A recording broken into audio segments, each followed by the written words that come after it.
Hello guys, for this video, magkuha ta sa atong anak sa eskwelahan kay ting panguli naman sa nilang orasa guys. So, mo ni nagbaklay ta padong ta sa eskwelahan guys. So, mo ni ang eskwelahan guys mo.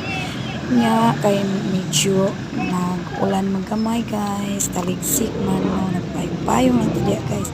O makita ni mga bata nang gawas na gikan sa eskwelahan guys no.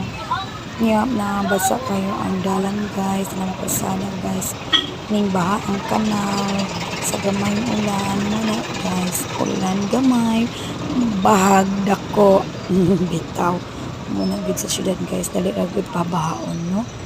Nya medyo traffic guys kay mao lagi ni nang gawas ng mga bata dili makapagusog og kadagan kay na may eskwelahan guys. So mag-drive slowly gid to guys basta tungod sa eskwelahan kay manggawas man gyud ang mga bata guys.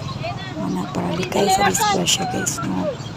So karon guys, busy ang mga ginikanan pagkuha sa ilang mga anak.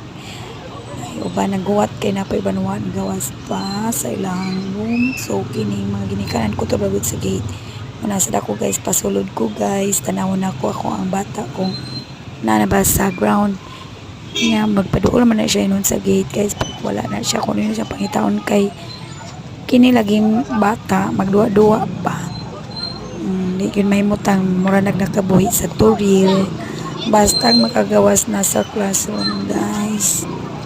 Okay guys, so muna guys, that's all.